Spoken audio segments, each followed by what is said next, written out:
Time now for sports on 104.7 The Cave.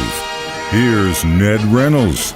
Mike the Intern, Ned Reynolds in the studio on a Wednesday morning. So I know that if I could ever get into a position of ownership for a team, the pipe dream happened, I win a bunch of money or whatever, and I can buy ownership, of course I would go after the Kansas City Chiefs. But who would you go after, the green and white?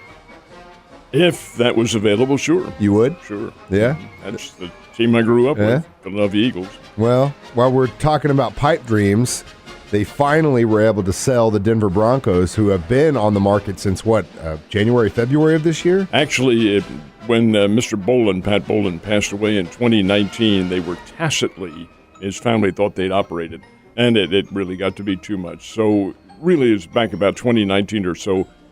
But in reality, yes, for about a year now. But you just knew somewhere along the line that Walmart would get involved in sports, and they are with this case because this is Rob Walton. He's the 86-year-old heir to the Walmart fortune. He's the grandson of Sam Walton.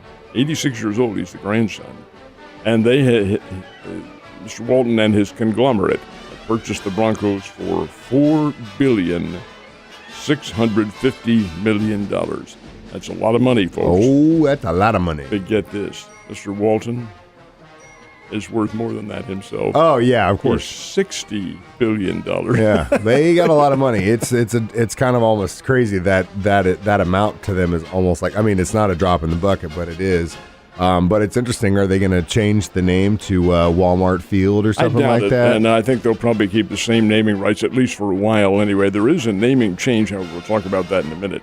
But I think this is a pretty good deal for the Broncos. They'll have a lot of money to work with. They're a historic franchise anyway in terms of their start in the AFL. So, yeah, this is a good deal for them, and I think they'll do probably pretty well. They also have some associates involved. One is Lewis Hamilton, who's the Formula One driver, and the other is Dr. Condoleezza Rice. That one was weird. I was like, what? She's a big pro football fan. Yeah, that's cool. I just had no idea that she would be a part owner of a team eventually. But hey, man, that's awesome. A new look. I mean, there are rivals. I don't really care who owns them, but at the same time, I saw a really funny list about what didn't exist the last time the Broncos beat the Chiefs, and one of the things was Stranger Things hadn't even aired yet, which I thought was just hilarious and kind of gives you a scope of how many games we've actually beat them in a row, which feels good.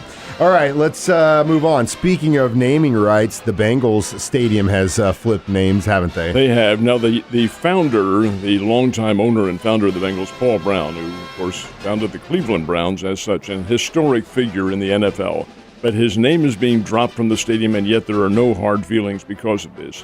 The stadium had been Paul Brown Stadium. It's now going to be Paycor, Paycor, Paycor Stadium. That's a financial group, I assume it is, anyway, in the Cincinnati area. And Mike Brown, his grandson, who is running the team, said, hey, that's the way it has to be. We need the money from the naming rights to be able to compete in the NFL on a consistent basis. So this is fine, and Granddad would perfectly understand that. So Paul Brown's name is dropped. It's now Paycor Stadium, where the Cincinnati Bengals will play starting this year. Well, we know it's going to happen. They tried to do it to Arrowhead, but it's still Arrowhead. I don't care what you call the field. So we knew that the judge was going to hear the case between some of the golfers that went to the LIV Tour and wanted to come back and play in the playoffs. PGA said, nah, man, you made your bed. Now you got to sleep in it. And the players said, no, we want to come back. Let's do it. What'd the judge say? Judge ruled on the case late yesterday afternoon, actually very early in the evening. It was out in San Francisco. Federal court is where the lawsuit was filed. It is three golfers actually there's a number of golfers who are suing the PGA, but these three wanted to come back like starting tomorrow in Memphis. That's when the PGA playoffs begin. And the playoffs, Mike, are very, very lucrative. Now, these guys are already getting paid by LIV. Whether they win, lose, or draw, or don't even show up, I guess they're still getting paid. But whatever the case, these three wanted a part of that. They are not some of the big names who you're familiar with, but they are PGA regular players. Sued to come back, sued for a restraining order. And the judge looked it over and didn't take him very long and said, guys, didn't you know the rules? You knew what the PGA had done? Yeah, we did. Niet. You ain't coming back. I wonder, did the golfers go to? I mean, because like you said, they're supposed to play tomorrow. You think they went to Memphis and are just waiting to hear? No, I doubt it. I think they probably went home. Yeah. They probably registered for the tour, or for the event. The Danny Thomas, Memphis, or St. Jude. It's the FedEx St. Jude tournament. It used to be the Danny Thomas. It's a big one. The winner gets something like $18 million or something like that. It's a lot of money, and it's the first of the playoffs. So, but the judge said no, and that's a big win for the PGA right there. We'll see what happens with this lawsuit that Liv has filed. I really can't see it going very far, but it is what it is. It is what it is, and is what it like it always is. And the winners in those situations are the attorneys. So the Cardinals went to the mountains, hoping for an 8th straight win. Tell me they got it. They did not. When the Cardinals go down, they go down with a thud, and they did this time to the Colorado Rockies. Miles Michaelis, who has been one of their consistent pitchers, I think it's fair to say that he did not have it last night. Michaelis, in 2 1/3 innings, gives up 10 runs and 14 hits. That's a lot, folks, for one pitcher, but Cardinals didn't want to go to the bullpen. They need to save that bullpen. So as a result, the Colorado Rockies, who can hit, especially in their park at Coors Field. In fact, the Rockies have a winning record. They don't have a winning record overall, but they do at Coors Field. Won the game 16-5, 22 hits for Colorado last night. And the game was out of hand in the 3rd inning when the Rockies scored 9 of those 16 runs. And Miles Michaelis just was pounded. But that happens. That's part of baseball, those things spinning out. And when the Cardinals and Rockies play tonight, it could be a totally different story. But last night it was not. 16-5, the Rockies win it. End of the 7-game winning streak. It could have been the altitude, maybe, or maybe a couple of the players went to a rec shop before the game. Just didn't have their head on straight. What about the Royals? How'd they do? Royals and the Chicago White Sox split, and I love this, and I mean this from the bottom of my heart, being a baseball fan, a traditional doubleheader. Pay one fee, stay all day. Bingo. That's what I'm talking about. The Royals won the first game, which was late yesterday afternoon, beat the Chicago White Sox 4-2. Then 30 minutes later came back, and the White Sox won the nightcap by a score of 3-2 up at the Kauffman Stadium in Kansas City. So a split. And the Springfield Cardinals open up a series in Amarillo, Texas, way out in the western part of Texas. And they played the Sod Poodles, scored 4 runs in the first inning, let that one get away.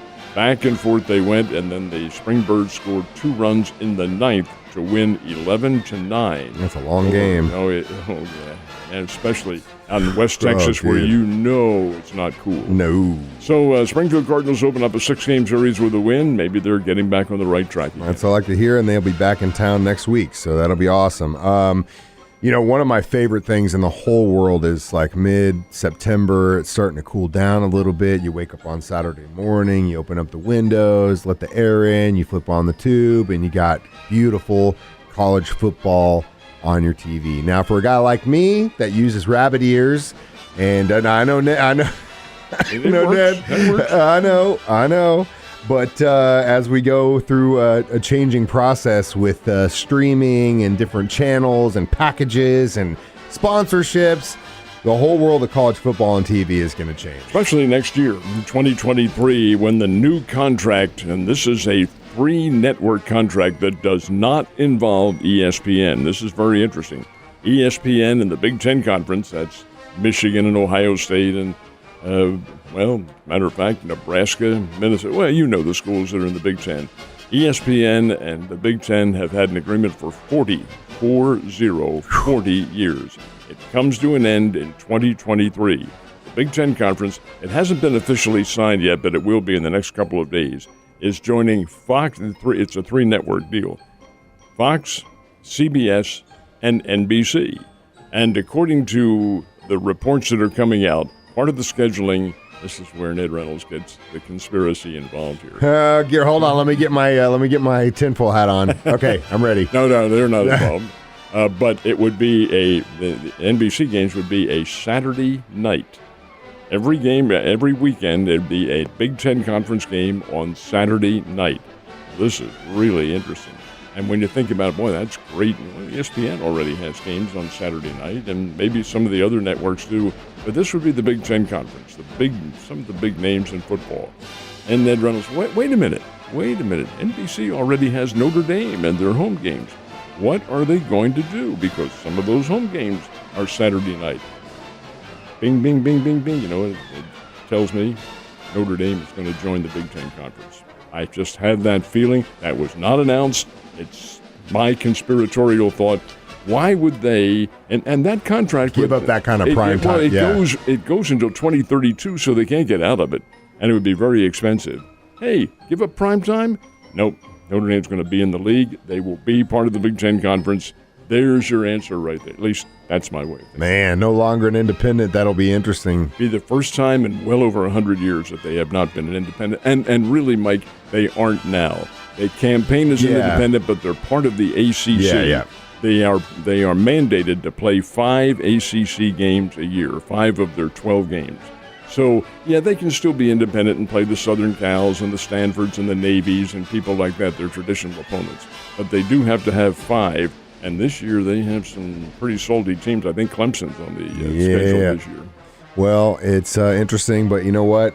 Hopefully I'll still get to watch it on the Rabbit Ears, Ned. Oh yes. That's a good thing. That's a good thing, because I don't make enough money to afford a cable package like you do. I'll see you tomorrow.